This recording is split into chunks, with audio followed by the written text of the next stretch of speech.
Shalawam, and welcome back to The Hidden Chosen. I am Hadassah Saiwan, and welcome back to this amazing study called Angels.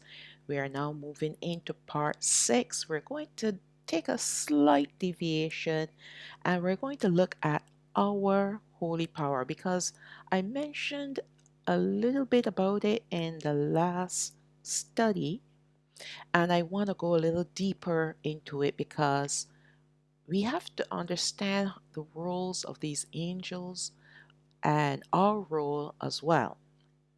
Okay, so when we looked at the holy powers, what we have discovered is that these holy powers, they work externally from us, from our forefathers, and even us today. Okay, they're not in use as they were at use in our forefathers' days, because the miracles and the healings that they saw based on what Alahayam had instructed them to do or to say was these was the power of these holy powers manifesting in the form of healings and miracles. Then we saw the transition when HaMashayach was at the pool of Bethesda, and the lame man, that he was waiting for the pool to be stirred by the holy power, but every time he got to the pool he could not get there before someone else was stepped in before him and received the healing. HaMashayach came and he gave this man healing. He performed a miracle by giving this man healing of his ailment. He told him, take your bed and walk. And this was marking for us the transition where the holy powers that once were responsible for the healings and the miracles were now being transitioned to Rawach HaQadash, who would wrought that same healing and power through us. We are his vessels. But in this study, we're going to take an even deeper look to see how this all is going to work out, or how it's all being worked out. Okay? So let's get started. In this study, we're going to look deeper at how we today have access to great power from on high, manifesting that same power like the holy powers. So the holy powers, they manifest healings and miracles. And we saw after HaMashayach died, he released Rawach HaQadash. His disciples were filled with Rawach HaQadash. They were filled with his power, and they were transformed from being disciples to now messengers sent, called apostles. And with that came power. They were walking, and there were signs and wonders following them. Because they would speak a word, someone was healed or a miracle was performed. But this power was not the result of the holy powers, it was the result of Rawach HaQadash now that was dwelling within them. But there's a lot more involved. So now let's take a look and see. As we have discovered in the previous two studies, magic or witchcraft in all its wicked forms are the manifestations of the evil powers at work, and still at work today, using their hosts, the earthly agents, who conjure them up through incantations and enchantments. Whereas miracles that were wrought through our forefathers were the manifestations of the holy powers then, and who meaning the holy powers are still at work being used by Rawach HaQadash today. And you know how I know that the holy powers they're still at work? When we were living in sin,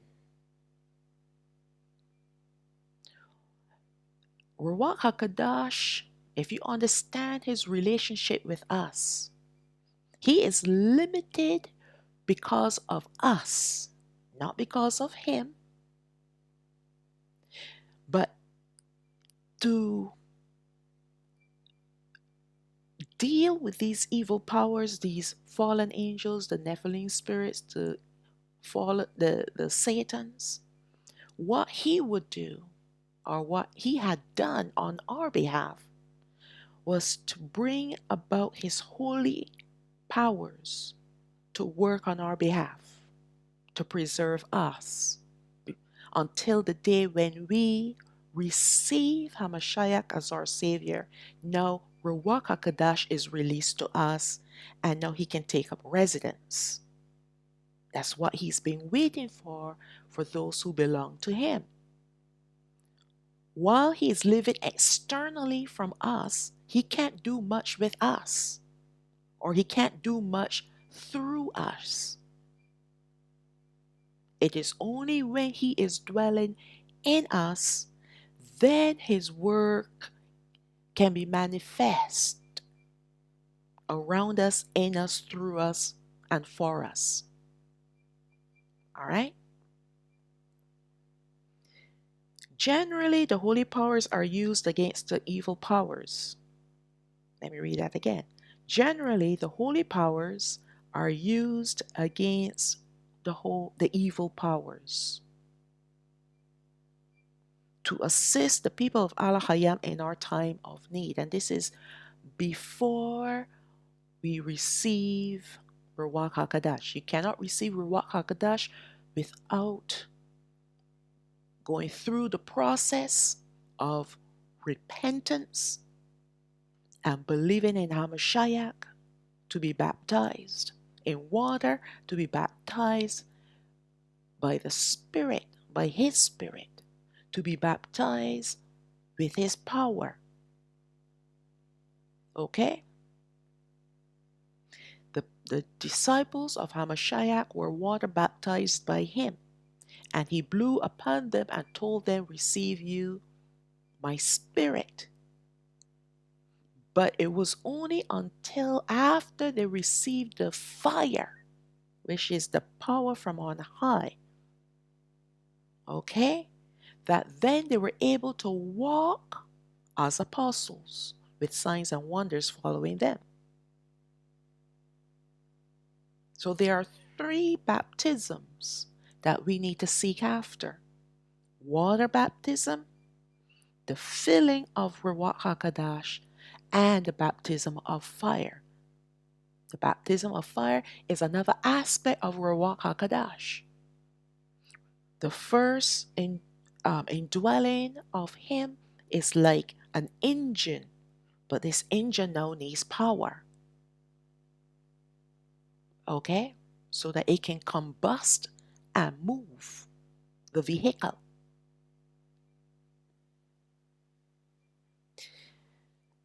They, speaking of the holy powers, were also present helping us when we were living like heathens or worshiping pagan gods, until the day when we were awakened to the truth of who we are, the truth about Alahayam Yahweh, the truth about everything. Okay? So in the meantime, to preserve us, He would send His holy powers along with His other angels to preserve His people. All right? Because Rawach HaQadash is here upon the earth, the purposes of the holy powers to manifest healings and miracles for us are not needed as much, as He is here and He is their source of power. Okay? So the whole idea is that Alahayam wants to use us to manifest his power here on the earth. When HaMashayach came to the earth the first time as a man and released his Rawach, that's Rawach HaQadash, it was to transition his power to work directly through anyone who believes in him, meaning to transition HaMashayach's power to work directly through anyone who believes in him from the holy powers working on our behalf. I spoke about that earlier. His great and mighty power now being emitted from within us outward instead of the holy powers who work outwardly but not allowed within us. The only power that is allowed to enter into us is the power of Rawach HaQadash. And you can even include, yes, HaMashayach and Alahayam Yahweh. They're the only ones allowed to dwell in us, not angels, as this would be possession, an abomination of Alahayam. And we see this occurring with the evil powers possessing their hosts to make them appear powerful. Okay, we looked at the anti-Messiah, and we know that there are various people even today that walk around and they manifest certain powers, certain abilities that are not natural. That's because they're possessed with evil spirits. They're not one of us. They're not believers in Alahayam. So where do you think that power is coming from? You think he's going to send his power to an evil vessel?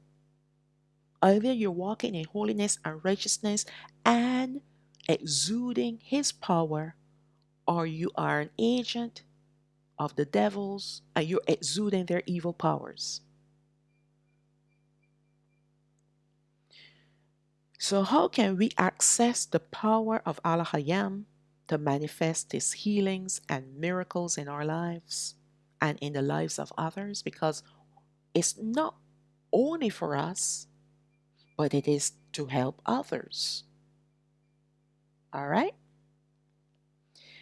We first must believe in HaMashayach, who then will send his Rawach to dwell within us, who then, meaning Rawach HaQadash, will direct us on the righteous path on which we must now travel.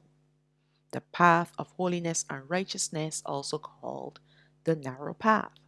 Now, I'm not gonna grow tired saying that we need to believe in HaMashayach, because it is the most important thing that we can do for ourselves if we want to have the gift of eternal life. All right. It is through Rawach HaQadash that we learn, grow, and progress in our spiritual journey. And without him, we will become stagnant and eventually die. That's why he comes in and he fixes us from the inside. And he also directs us the things he wants us to do, the things he wants us to stay away from and not to do. Having Rawach HaQadash in our lives means that we can have access. Now we have access to the power on high, but with limitations. You have a baby. Are you going to give a baby the keys to your car and tell your baby to drive? No, that baby needs to grow and mature and learn the rules and the laws. And even then, that baby now that has been grown up into a young adult they need to be trained. And after a certain amount of training, now you give them access to the vehicle. You give them the keys, and you no longer need to be there in the vehicle with them because they have earned the right to drive the car. Now, that doesn't mean that they're not going to have an accident or incident, but if they are trained well, they will not have an accident or an incident. As long as they obey the laws and the rules on the road, they're not going to have an accident or an incident. And that comes from training. Now, because you love your child, you're going to make sure that your child is going to stick to the rules. And you're going to pound those rules into that child. Okay? Because you love your child. So it's the same thing with Rawach HaQadash.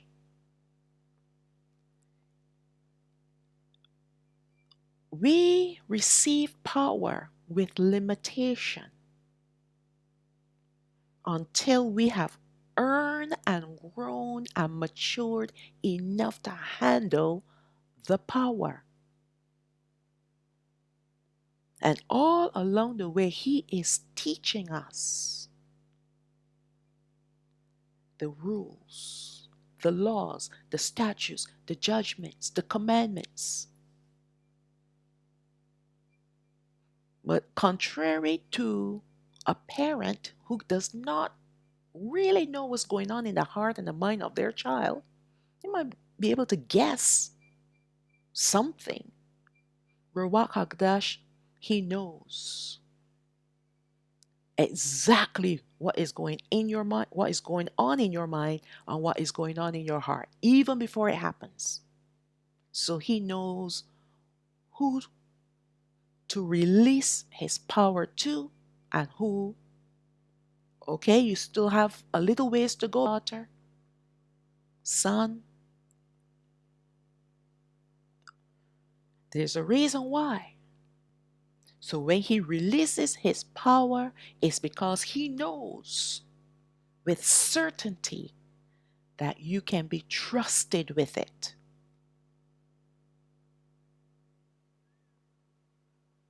As we continue to grow spiritually, those limitations will decrease accordingly. Although we have Rawach HaQadash living within us, we still need to be connected to the power on high, and this is where faith comes in. So this is the bulk of the lesson today. We have the powers on high. That is Yahweh Alahayam. We have Rawach HaQadash dwelling in us. But there needs to be a connection between Him that lives in us and Alahayam Yahweh who lives on high. Not saying that Rawach HaQadash is not connected to the Father, but this is about us now. This is bringing us into their realm where now we become a part of them. Their power is not external of us, but it is internal. So there needs to be something that we need to do in order to bring about this connection with Yahweh who is on high, to receive His source and connect to Rawach HaQadash who dwells within us. And of course, yes, it has to do with us, because this is where faith comes in. Faith is us. When we believe That is faith connecting to the power source. All right. Alahayam, Yahweh wants to use us, and He wants us to play our part, which can only happen when our faith is activated. You cannot have faith if you don't believe in HaMashayach. All right? Faith begins with Him, by believing in Him. When you believe in Him, now your faith is activated. But now, beyond activation, your faith needs to blossom and grow. What's the point in turning on the engine of a car and don't drive it? You're not going to get anywhere. Even if you imagine being somewhere else, that car, unless you put your foot to the pedal and start steering and putting it in gear, car isn't going to take you anywhere. And this is where faith comes in. Because faith now, in order for you to manifest the power on high, you've got to walk by faith. You've got to exercise faith. HaRawach, the Spirit, the Holy Spirit, can only operate through us if our faith is activated. And He can only work according to how much faith we have. Therefore, if you have little faith, it means small manifestations from Him. No faith means no manifestations. Yes, there are times when our faith is not needed, but those times are very rare. I know there are times when healings took place or miracles, but this was the work of Alahayam Yahweh that He did for His own purpose. But generally, when we call ourselves believers,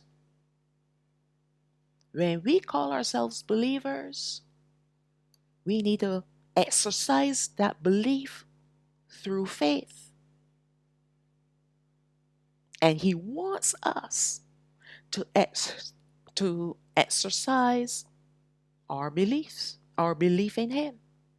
He wants us to walk by faith.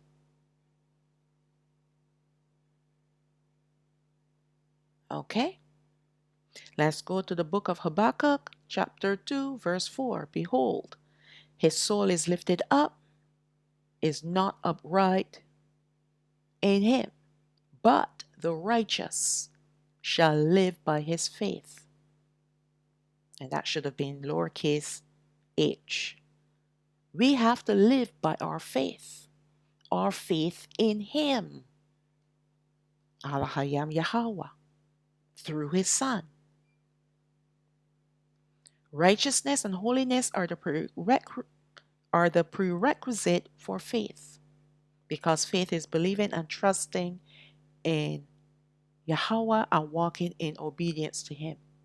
And when we walk in obedience to Him, we are also walking in holiness. All right? So let's look at the book of Hebrews, override chapter 11, verse 1. Now faith is the substance of things hoped for, the evidence of things not seen. So faith means Alahayam speaks a word. It has not manifested as yet, but you believe. You believe what He said will happen. All right? That is faith. You don't need to see His word perform. in order to believe. You already believe as if it had already performed. That is belief. Sorry, that is faith. It is belief too, but it is faith. Verse 2. For by it the elders obtain a good report. Who are the elders he's speaking about? He's speaking about our forefathers, our righteous forefathers. When they believed in Alahayam Yahweh, even though the power was not working through them, it was working on behalf of them through the holy powers. With the exception of those who were after HaMashayach. They were also our elders, like Ka'apa'a and Yawachanan and Yaokab, meaning James, all the apostles. They had signs and wonders following them. That power was coming from within them, manifesting outward. And that was their good report. Verse 3. Through faith we understand that the worlds, meaning the heavens, the earth, and even time, were framed by the word of Alahayam, so that things which are seen were not made of things which do appear. Alahayam Yahweh, when he created the heavens, the earth, and everything therein, it was out of nothing. There was nothingness, and something came out of nothingness. And when we believe that, that's faith. But you have the ones that will go to science and the Big Bang theories and all the different theories about how everything in this world came to be. And they can believe that nonsense because they don't have faith. But when you have faith, you can and will believe that everything that was made was by Him and it came out of nothing. Let's drop down to verse 6. But without faith it is impossible to please Him. It is impossible to please Alahayam Yahweh without faith. For he that comes to Alahayam must believe that He is, and that He is a rewarder of them who diligently seek Him. So you seek after Him, you will be rewarded and find Him. That's if you're sincere in your heart. Yes, our righteous elders who were our forefathers still needed to believe by faith in order for Alahayam to send His holy powers to work on their behalf. When we study about Noah, that's Noah, who built an ark for a flood that was coming, there were no signs of a flood. But Alahayam Yahweh told Noah to build an ark because He's sending a flood. And Noah went ahead and built the ark. Then we have Abraham, who left his family in Ur to go to a place that he had no idea where this place was before he left. And we can go on and on and on looking at the faithfulness of our elders who were rewarded with miracles. Everywhere that Alahayam led Abraham, he went. And he was in the wilderness of Canaan for a while before Alahayam spoke to him and said, okay, this land that you're on, look to the left, look to the right, look in front of you, look behind you, look to the north, look to the south, look to the east, look to the west. This land I'm going to give to your seed.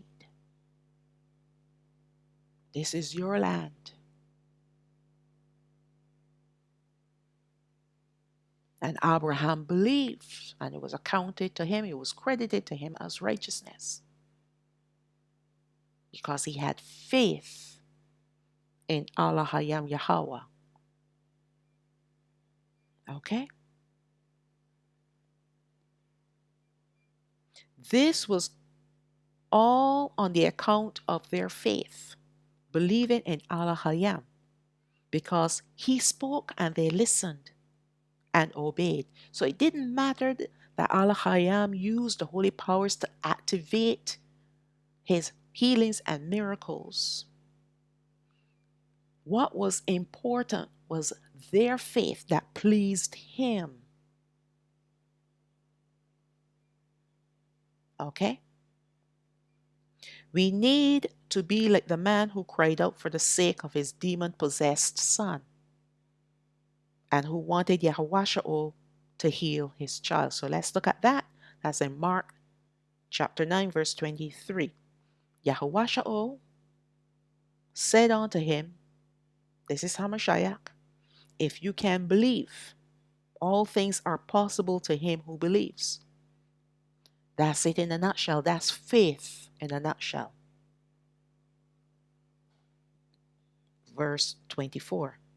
And straightway the father of the child cried out and said with tears, Adawan, I believe.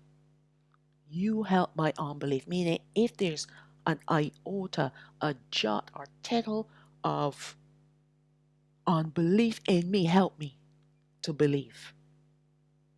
Help me to change that unbelief to believing. I want to believe.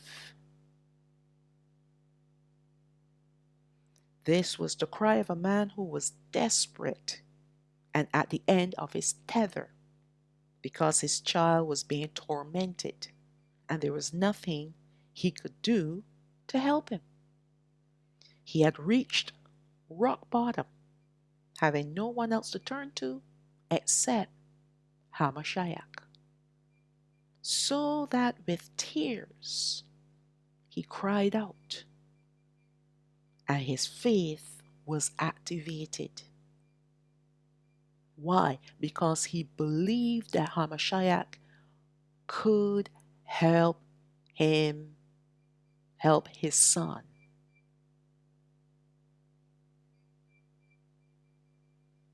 There was a woman with an issue of blood 12 years who finally got to the place where her faith was also activated. So let's take a look at that.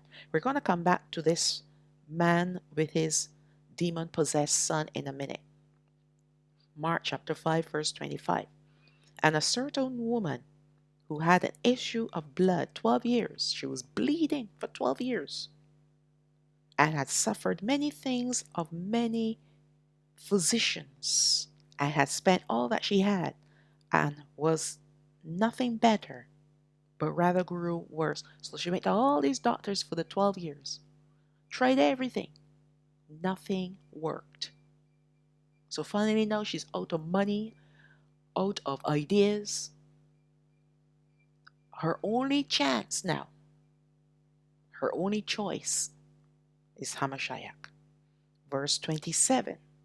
When she had heard of HaRawach, came in the press behind and touched his garment.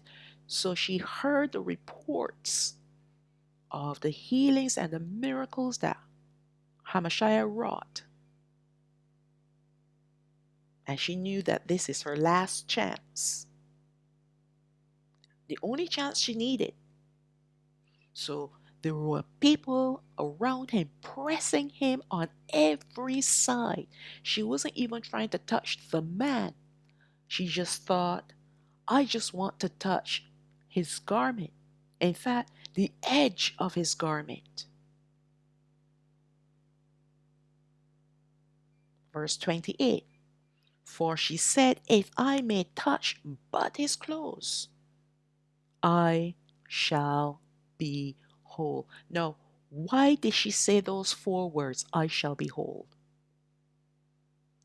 That's because her faith was activated.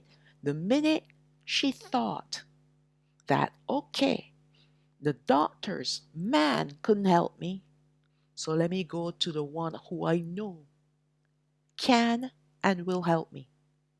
And that is HaMashayach.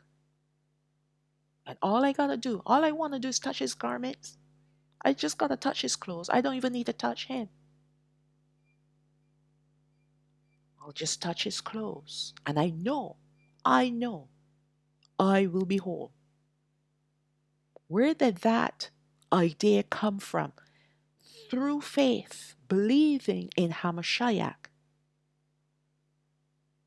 That word was given to her from on high. Verse 29. And straightway the fountain of her blood was dried up, and she felt in her body that she was healed of that plague. She thought it, and it manifested as a miracle. She wasn't even one of his disciples. But because she had faith, she was healed. Let's read on, verse 30. And Yahushua, immediately knowing in himself that virtue, that meaning goodness, his power, had gone out of him, turned about in the press and said, Who touched my clothes? And his disciples said unto him, You see the multitude thronging you, and you asked, Who touched me? Meaning there are people touching him all around. They were touching him. But there was only one that really touched him. Because that one that touched him with faith activated. And that faith activated caused the virtue, the goodness that is in him to flow from him to that person and brought about a healing, even without him speaking a word. So you see how powerful our faith is? When we believe in him, all right.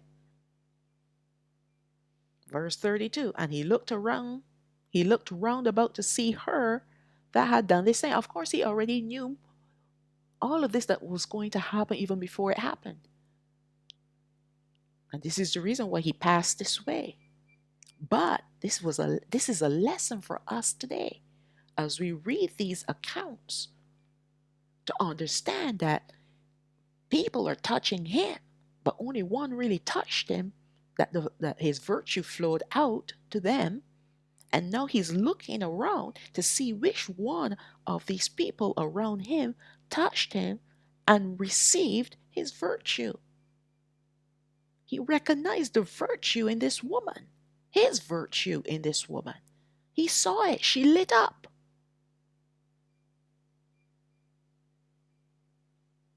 Verse 33. But the woman, fearing and trembling, knowing what was done in her, came and fell down before him and told him all the truth. See what faith does to you? Brings you to your knees before him.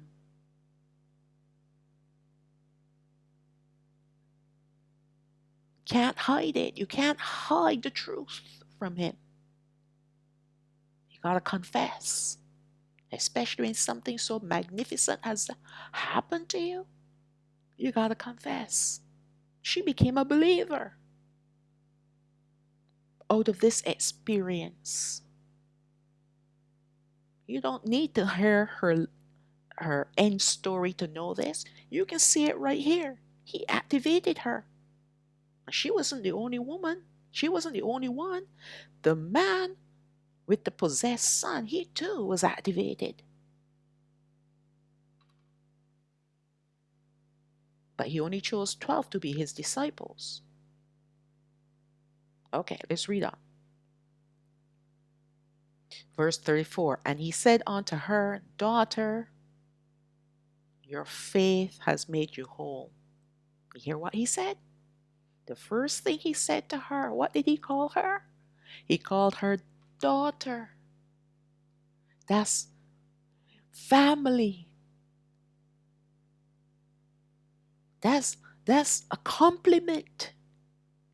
He said, "My daughter, your faith has made you whole. Go in peace and be whole of your plague." He says, "Okay, you touched me, and now you're made whole because you believed in me." He said, "Go in peace." Can you imagine? Faith and just reaching out to touch him brought about a miracle. But better than desperation, because these two people were desperate. Alahayam, Yahweh wants us to be a people of great faith so that his power can be wrought through us to perform according to his will. Many people went to Yahushua for healings and miracles when he was here on the earth, but his physical presence is no longer here. For now, in the meanwhile, we can still access his virtue, which we know is his goodness, his power, and we can access it through faith. HaMashayach taught his disciples this very important lesson, which they could not understand until they were filled with Rawach HaQadash, filled with his fire. But until that time came, they were in training, learning all they needed to know about faith. So below is another rendition of the story of the possessed son. So let's look at it here from Matthew chapter 17, starting from verse 15. Adawan, have mercy on my son, for he's a lunatic and sore vexed. For oftentimes he falls into the fire and often into the water. So this is what this demon was doing to his son. And it tormented the father to see this. Verse 16, and I brought him to your disciples, and they could not cure him. Then Yahushua answered and said, O faithless and perverse generation, how long shall I be with you? How long shall I suffer you? How long shall I tolerate you? Bring him here to me. And Yahushua rebuked the devil, and he departed out of him, and the child was cured from that very hour. Then came the disciples to Yahushua apart and said, Why could not we cast him out? And Yahushua said unto him, Because of your unbelief.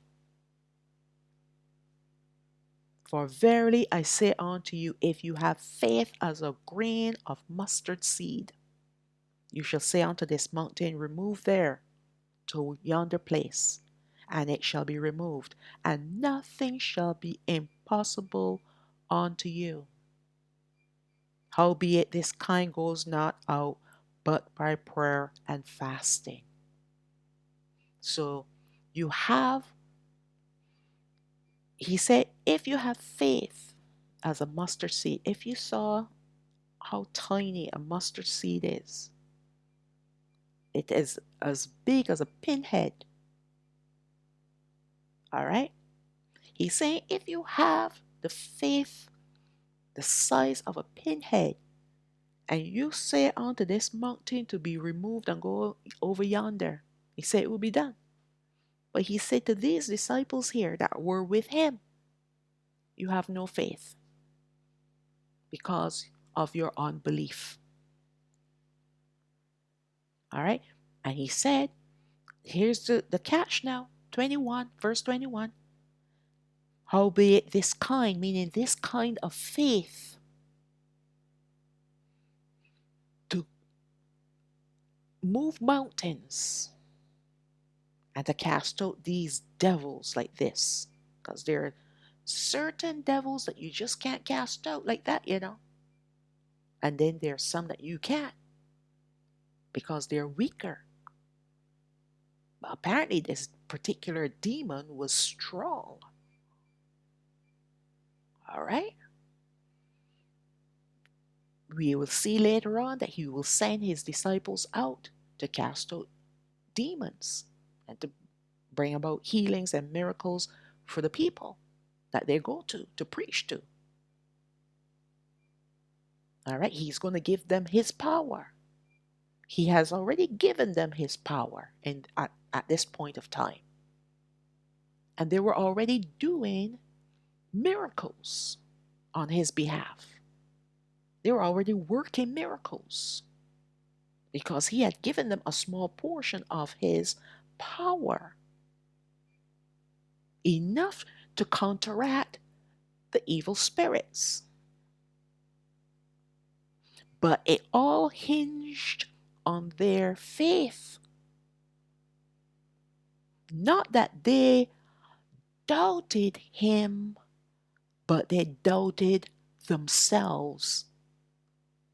And they doubted their abilities according to what he tells them to do. He told them to do. They believed that he was the son of Alahayam. But remember the state that they were living under. They were under heavy oppression and depression and darkness. And they were surrounded with all these demon-possessed people and sicknesses and all kinds of evil. And some days they operated well, and other days they didn't. And there's a reason why. They were up and down. They were not consistent in their faith. They were not consistent in their belief.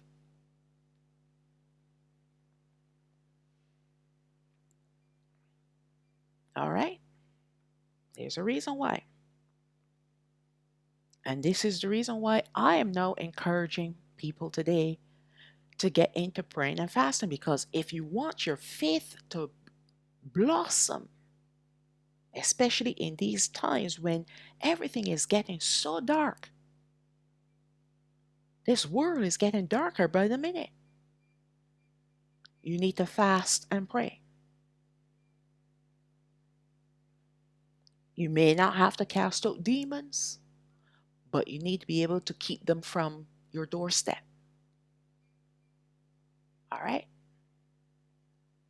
HaMashayach's disciples were given a portion of his power to preach his word, to cast out unclean spirits, to heal, and to work other miracles. However, when this man brought his son to them, they were unable to cast out this particular demon because at some point of time their faith was shaken and they lost their nerve. They lost their nerve. It was fear that canceled their faith because they witnessed the terror that possessed the young man. You see, it's not that they lost their faith in HaMashayach. They believed him and they believe in him. But beyond that now, they need to believe that in the power that he has bestowed in them, that they can do this thing, no matter what circumstances may look like to them, no matter what comes their way, no matter what threatens them. Their faith cannot be shaken, because the minute your faith is shaken, doubt creeps in, fear creeps in, and then your faith begins to dwindle. And then the power that faith activates, all right, Because faith now, your faith is the connection, the conduit through which the power from on high passes through to reach you. And then you exude that power for whatever purposes you need to use it for. But if there's a kink or kinks in that connection because of doubt and fear, because of what you're witnessing with your eyes, and you're listening to the devils and all the lies and the provocations and the temptations and all the different things that come to create kinks in that faith of yours, of ours, then the power, the flow of power will be hindered. And that's why the disciples could not cast out the demon out of this boy. They saw the ferociousness of this demon and it put fear in their hearts. Major blockage. It didn't stop them believing in HaMashayach, it just stopped them believing in what he sent them to do. All right. Before they even spoke a word to cast it out, they became deeply afraid. And it was for this reason that the demon conquered them before they had a chance to cast it out. HaMashayach spoke to them sternly because he had given them his power over all unclean spirits. But their unbelief got the better of them through fear of what they saw. So because of the fear of the demon that they witnessed, unbelief crept in, fear crept in, doubt crept in.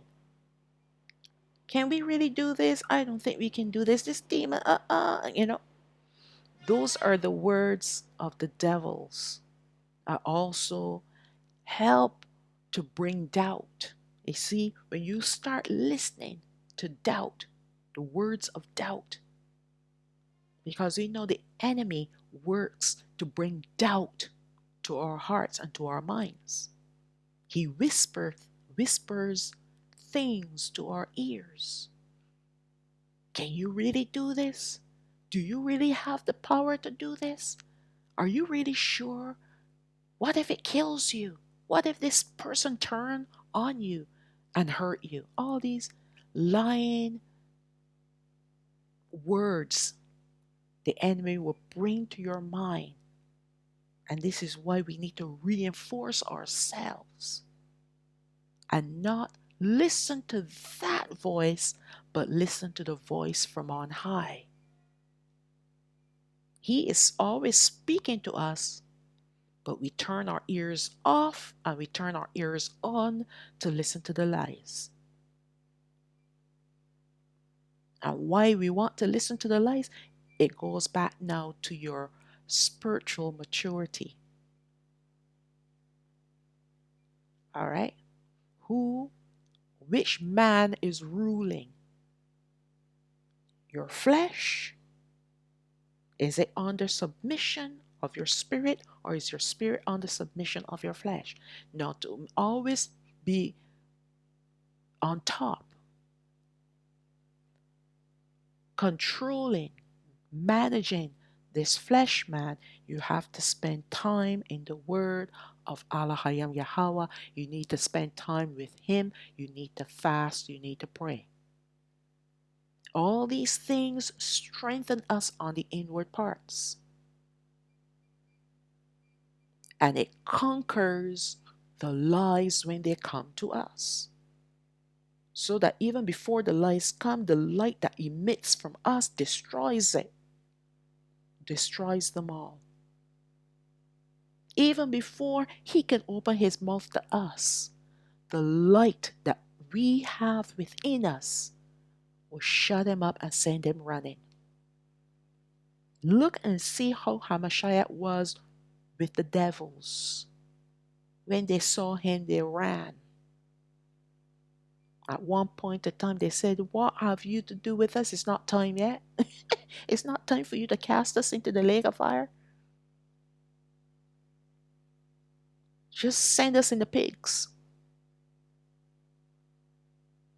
All right. And even when they jumped into the pigs, they jumped over the cliff and the pigs perished. Not them, though.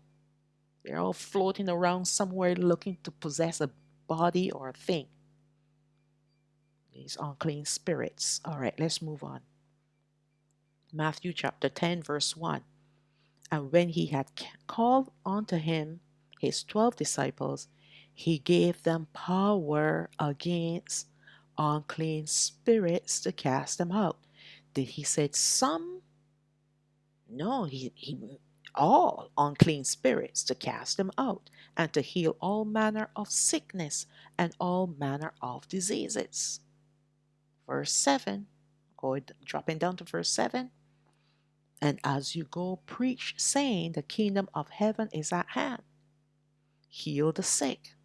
Heal the sick, cleanse the lepers, raise the dead, cast out devils. Freely you receive, freely give. You see what he sent them to do? To even raise the dead. The power that he gave them was to help raise the dead. And he said, freely you have received, freely give. Don't ask for any money or for anything in exchange for what you've done for anyone. Not like these false prophets, false apostles, these false teachers, these false leaders about the place that you got to pay them to receive something from them. They open their mouth and they're spewing lies and they want you to furnish them with money. Your hard-earned money. You got bills to pay. They don't have any bills because they've been receiving money from everybody. So they're living posh lives. But they still want more money. And they claim they're receiving from the Most High. How could they be receiving from the Most High and then receiving payment in order to preach and teach his people? Anyways, let's move on. The devils use fear, terror, and doubt to intimidate us, to diminish our faith, or to destroy it completely if they could.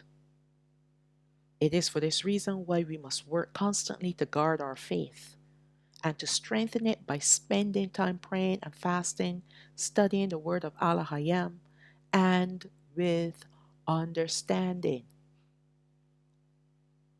We need to constantly exercise our faith in Him by being obedient to all that He instructs us to say or to do. This is how we exercise our faith.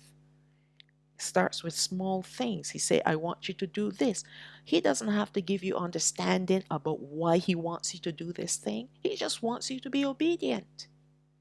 And your obedience will pay off because now your faith will be increased. Then He'll tell you to do something else or to say something else. Go to this person, do this thing.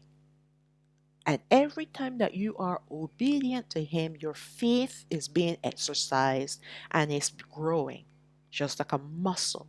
If you want to grow muscle, you have to eat the right kinds of foods and you got to exercise the muscle. There's going to be time when the muscle must tear in order for it to expand.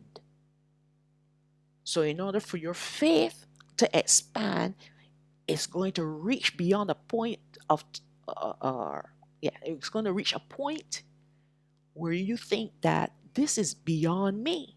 Good. Because now your faith is being torn in order for it to expand like a muscle. And this is what, as you continue to grow spiritually, you're going to find this happening more and more. He's going to put you in possible situations where you're thinking, for sure, I'm done.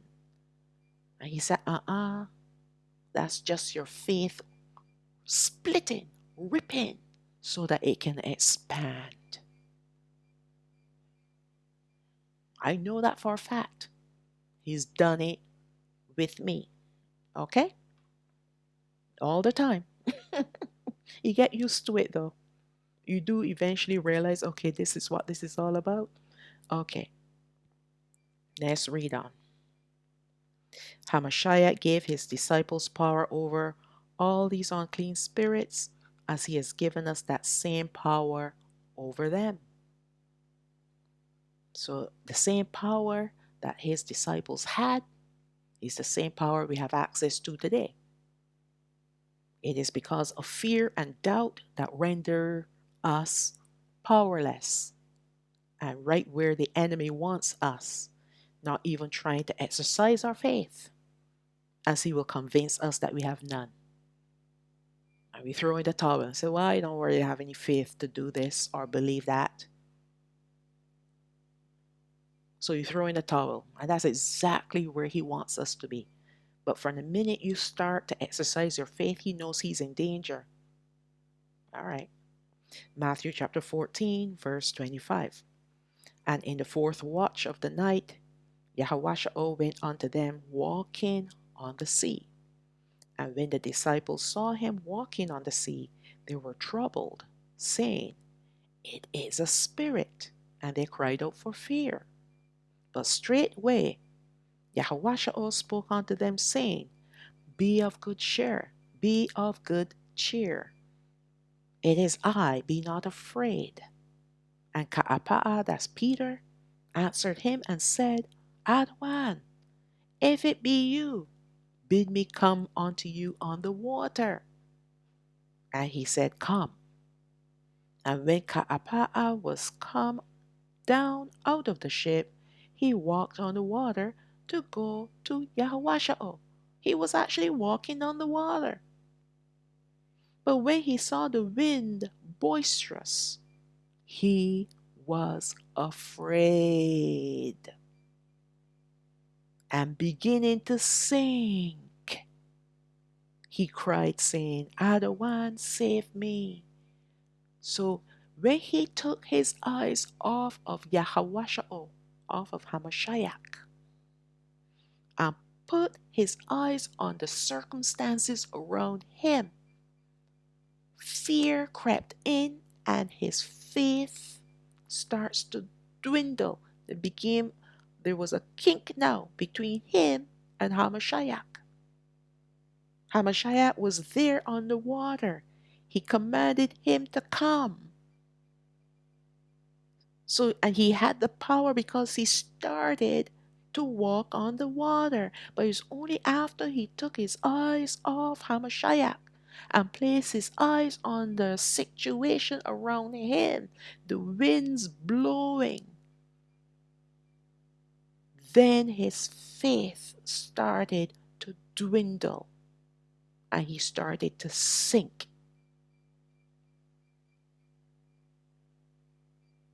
Immediately, verse 31, HaRawach stretched forth his hand and caught him and said unto him, O you of little faith, why did you doubt? He doubted because he paid attention to what was going on around him and he did not keep his eyes on HaMashayach.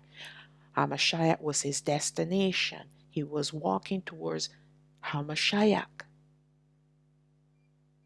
Okay, and he was not that far away either because HaMashayach was there to, before he drowned, he was able to receive him out of the water, to grab hold of him.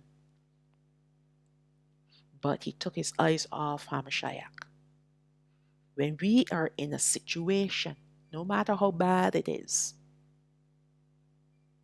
okay, you need to put your eyes on HaMashayach. Even beyond that, you're a worshiper of HaMashayach. You're spending time praying and fasting and worshiping and studying his word, and then something happens. Some unforeseen tragedy takes place. What do? Do you take your eyes off HaMashayach and place it on the tragedy, or do you keep worshiping him? Many people will take their eyes off him to think that they have to deal with the tragedy that is happening around them. Big mistake. Big mistake. You got to keep your eyes fixed on him. He knows what's going on around you. He can come and fix it. In fact, he could have prevented it, but he allowed it to happen because this is now a time of testing. This is a time of you growing, exercising that faith in him, exercising your faith, period. And I know this for a fact. It has happened to me countless amount of times. I'm going about doing the things that he wants me to do, and then tragedy strikes or struck, past things. And I'm at the crossroads. And you know what he says to me? What are you going to do? I said, what am I going to do? What do you want me to do?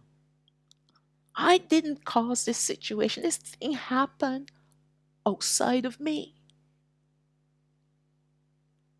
He said, worship me. He said, I got you. I'm not going to let you sink. I got you. Keep your eyes on me. And that's exactly what I've had to do. And I've been in situations I didn't even know how I was going to get myself out. But because I kept my eyes on him, he worked things out beautifully. Beautifully. To a lot of people's amazement. All right? So I'm not telling you something that I personally have not experienced. And trust me, there's a part of me that I just wanted to find a corner and crawl up in a fetal ball and pretend that the world does not exist anymore. You feel that way. But reality is you can't risk feeling sorry for yourself and miss the opportunity of getting out of this situation. Because that's exactly what the devil will want. You know, another thing that he has taught me over the years, over the many years, he said to me, when you're going through something, all right, let's pretend, not use the word pretend.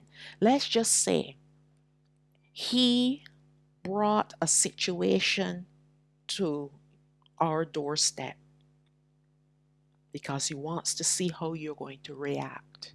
He wants to see what we are going to do. Now, many people will try to pray this situation away. He said, yeah, I can take it away, but you know what? I'm going to bring it back because I want to promote you. I don't want you to remain as a kindergarten anymore. I don't want you to remain in grade 1 anymore. You now need to move up to grade 2. I'm just using that as an example. So if you pray this situation away, I'm going to bring another situation. And you know what? It's going to be a little bit worse than the previous situation. And every time you pray a situation away, notice that the next situation that comes is almost like you're repeating the same situation, but slightly worse than before.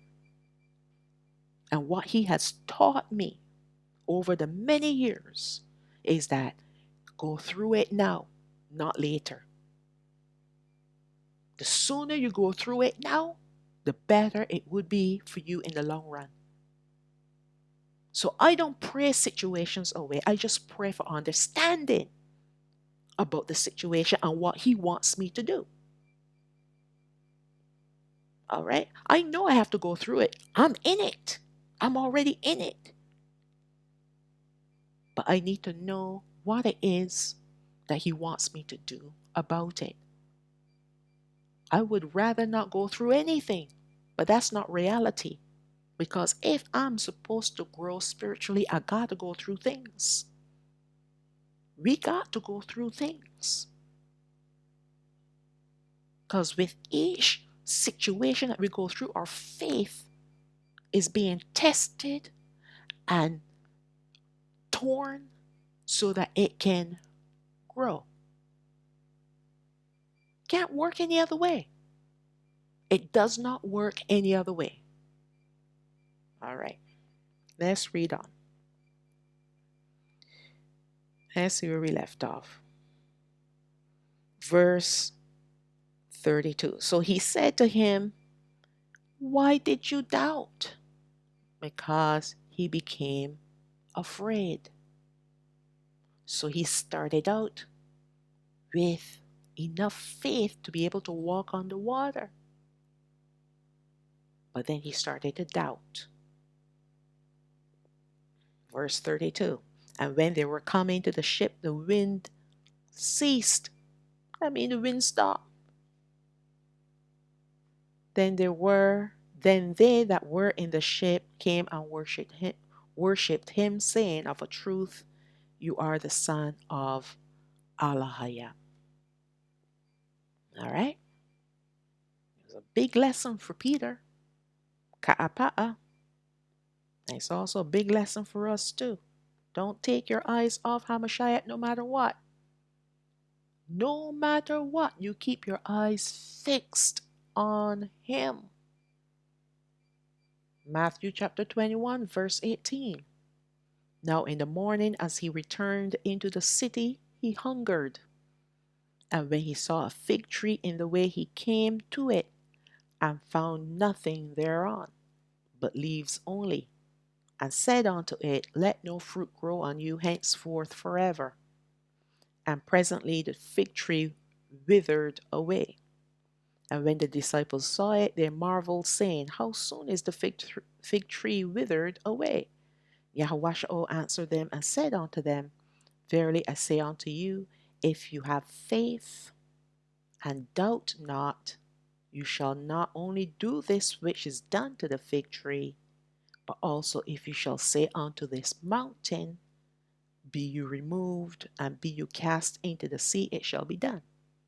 All things whatsoever you shall ask in prayer, believing, you shall receive. You hear those words? You ask for in prayer, believing, and you shall receive. Now, HaMashayach, this is a twofold parable. Okay? Yes, it is about faith. He was talking to his disciples, saying that if you had faith and you don't doubt at all, and you say to this fig tree, don't let any fruit grow on you from henceforth and forever, the fig tree is going to wither. If you say to the mountain, be cast into the sea, it will be done.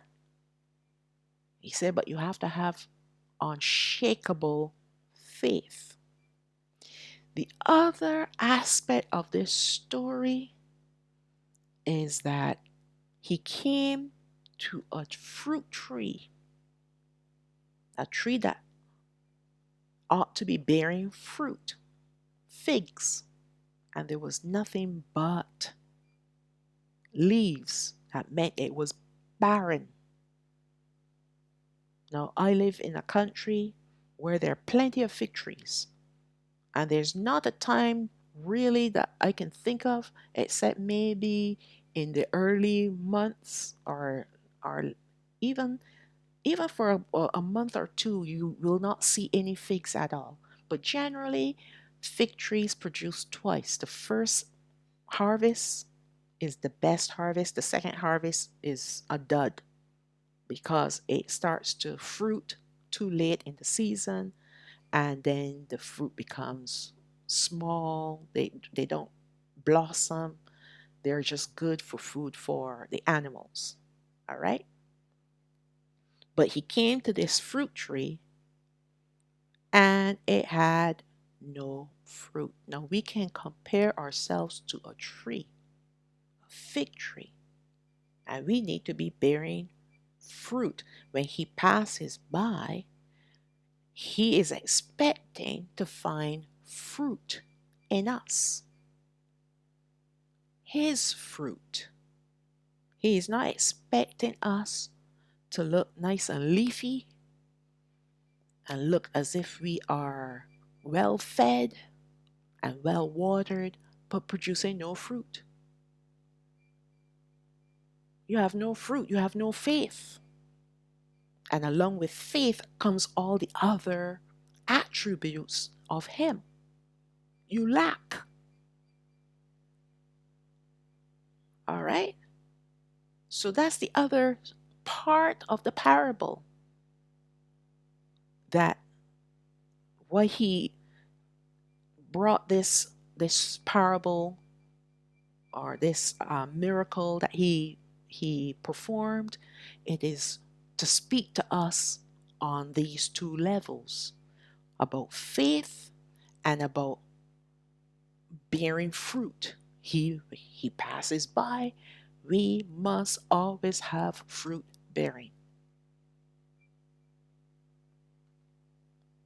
Don't worry that the fig tree has a couple of months where there has no fruit. No, that's besides the point. He was hungry. He's expecting to find fruit. And the fact that it had leaves meant that it should have had fruit. Okay? Okay, because you find the fruit underneath the leaves of the fig tree. Because of the area in which it grows is so sunny and hot, and the leaves help to protect the fruit. So once it starts to produce a lot of leaves, there's an expectation of fruit underneath those leaves. That just came back to me. Because I have done a study on fig trees, and I've watched them myself throughout the seasons and realized, okay, yes, when it starts to get really leafy, that means it should be producing fruit. Okay? All right, let's move on. Yes, things. Thank you, Holy Spirit. He always brings things back to me. Thank you. Mark chapter 11, verse 20. This is another rendition of the same fig tree parable, rather. And in the morning, as he passed by, they, meaning the disciples, saw the fig tree dried up from the roots. And Peter, Ka'apa'a, calling to remembrance, and said unto him, Adawan, which means master, behold, the fig tree which you cursed is withered away. And Yahushua answering said unto them, Have faith in Alahayam. You see what he said to them? Have faith. For verily I say unto you, that whosoever shall say unto this mountain, Be you removed, and be you cast into the sea, and shall not doubt in his heart, but shall believe that those things which he said shall come to pass, he shall have whatsoever he said. Now, before I move on to verse 24, this is the second time that HaMashayach spoke about mountains. All right? Now, this could be a literal mountain that they can say, Be you removed, or it could be a situation that is the size of a mountain that comes before us, that he is saying that we can say to it, Be you removed, because he has commanded us to speak those words. I know I said earlier that, he brings certain situations into our lives so that our faith can flourish. But to show us that our faith has indeed grown, when the mountains come before us and we speak to the mountains and say, Be you removed, they will have to They will be removed. Why? Because your faith has grown. And you will see with your very own eyes, your faith has grown. And this is how he showed us and proved to us that yes, you are growing in your faith. You're growing.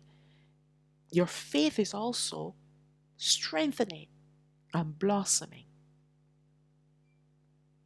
Your faith in him and your faith that is connecting him to us, to bring his power to us. It's all growing. So it could be a literal mountain or it could be a spiritual mountain. All right? Verse 24. Therefore I say unto you, what things soever you desire when you pray, believe that you receive them and you shall have them. Now, people will read these words and think, okay, so I can pray for anything and I will get everything. All right? Not so. This does not mean that you pray willy-nilly and expect those prayers to be answered. The prayers that are being spoken of are the prayers that have been placed on our hearts to pray back to Abba through the utterance of Rawach HaQadash. All other prayers that we pray will result in them being unanswered, leading us to believe that Alahayam does not answer our prayers. This often brings disappointment and discouragement for people who are already weak in their faith. But this too is the trick of the enemy, leading us to those unsound prayers only to become disappointed when they are not answered. This then will give way to more doubts to enter in, even to shake your belief in HaMashayach, to completely destroy all faith in him. It is at this point of time that people will begin to walk away from him. You know, there's some people like, well, I can't believe this anymore. I don't want to be a Christian. Well, forget about Christianity, but I don't want to be a believer anymore. Right? Let's put that away. I don't want to be a believer anymore because I pray, and my prayers aren't answered. All right? Let's look at the book of James, Yaakov, chapter 4, verse 3. You lust and have not. You kill and desire to have and cannot obtain. You fight and war, yet you have not, because you ask not. You ask and receive not, because you ask amiss. You ask wrongly, improperly, that you may consume it upon your lust. So this is the reason why prayers aren't answered, is because you're praying your lust. All right? If you pray what's on the Father's heart, it will come to pass. But what if you're praying for lustful things, your own selfish desires, because you want to be popular, you want to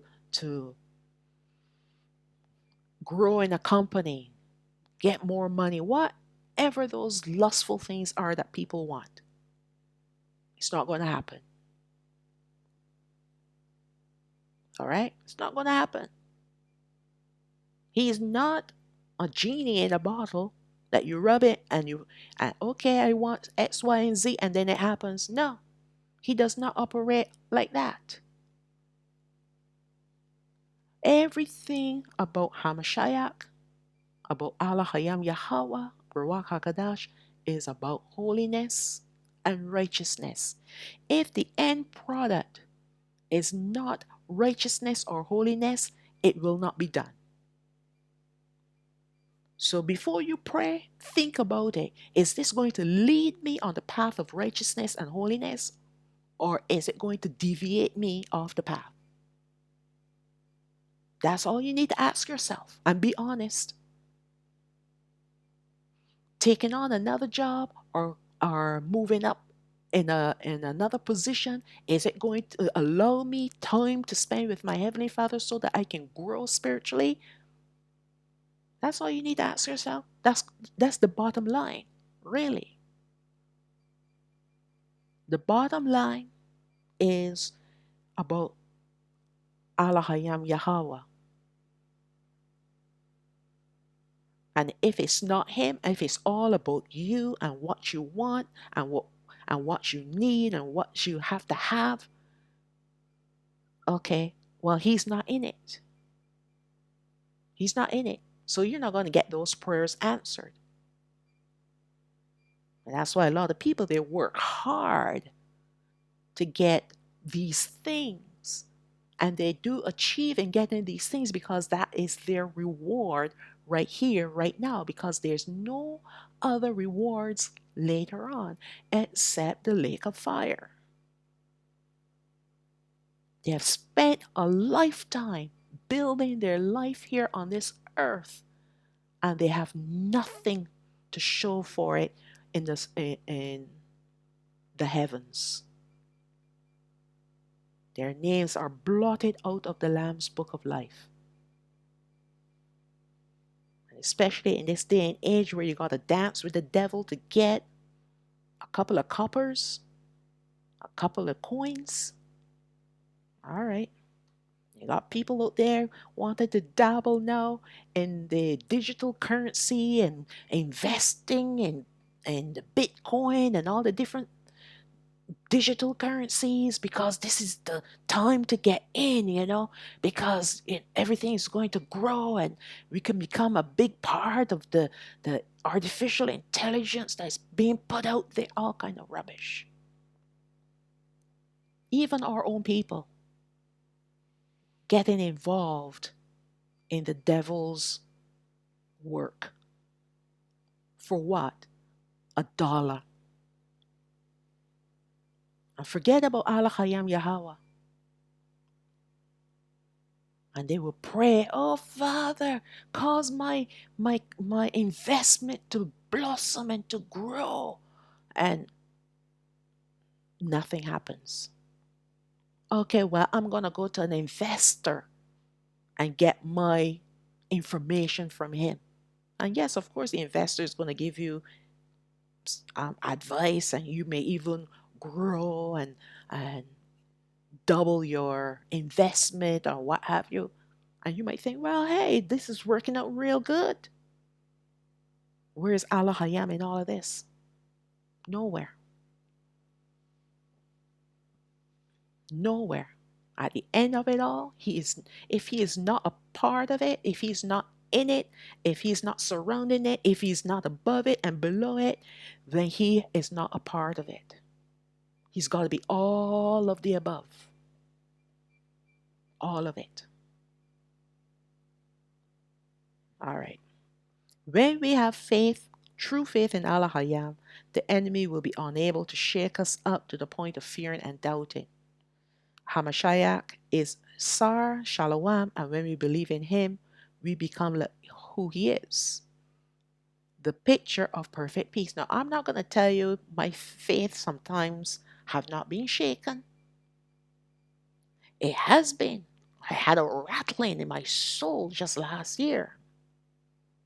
A rattling. But like I said before, you bend, but you don't break.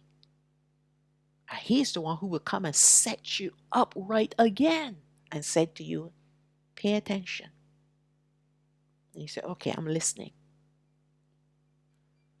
All right? So sometimes your faith, and remember, I tell you, faith needs to be torn in order for it to grow. So this rattling that you experience is just your faith being ripped so that it can expand. You bend, but you don't break. All right? Mark chapter 4, verse 37. And there arose a great storm of wind, and the waves beat into the ship, so that it was now full of water.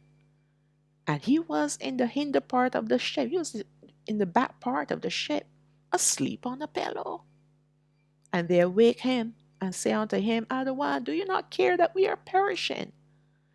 And he arose and rebuked the wind and said unto the sea, Peace, Be still, and the wind ceased, and there was a great calm.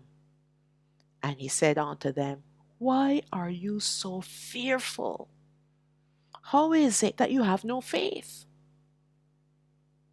All right. I mean, yes, he started out by telling you have no faith, and he said you have little faith. But yet their little faith is not as big as the a grain of a mustard seed, the size of a mustard seed, and that's really small. So it meant that this faith was barely existing.